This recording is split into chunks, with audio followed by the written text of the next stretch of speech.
how would you optimise the role of the Commonwealth Secretariat when, you know, there are criticisms that sometimes its aims are too broad to effect real change? And how would you bring member states to get the kind of support you want if you're working, you know, to achieve a particular goal? Because, of course, sustainable development and democracy are the two key planks of the Commonwealth. Well, first and foremost, if I become Secretary General, I will not be a Secretary General that will be vibrating above the heads of member states.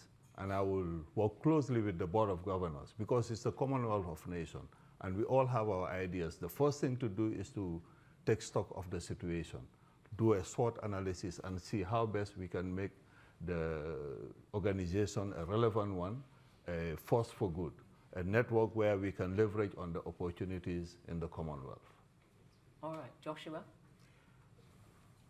Today, there are multiple configurations. You've got the G20, you've got the G7, you've got BRICS, and in each one of them, there's a Commonwealth member, which means that around the table, the Commonwealth has influence in almost every forum globally, and that is what I would tap into. The Commonwealth has a long history of dealing successfully with very difficult issues. Racism, I think, is a very good example. One of the times in the Commonwealth history when even the future of the Commonwealth was at stake was on the issue of Rhodesia. It was a very divisive issue.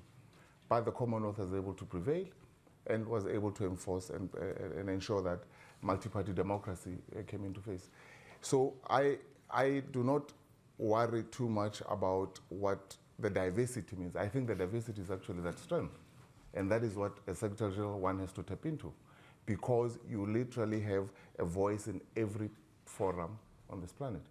And if you're able to tap into that and make sure that the unity in the Commonwealth is what you advocate, so is what you amplify in those forums, then I think we'll be okay. So it is very important for a Secretary General to have, one, the trust and the relationship with member states, and it starts at the board.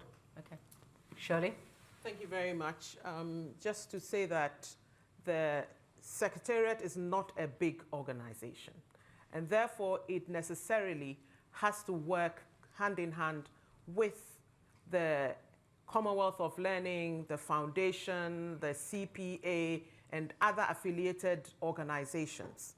It also has to go beyond to work with the UN, the WTO, the UN, WTO, the FAO, all the UN organizations, because for all these organizations, whether it's the G77 or any of these organizations, they have members who are Commonwealth members as well. And therefore, the interest of these member countries need necessarily to come to these organizations through the Commonwealth. And the Secretariat is there to advocate and to be an activist on behalf of these organizations. And for me, this is extremely important, that you speak in partnership with civil society and NGOs on behalf of the Commonwealth countries. All right.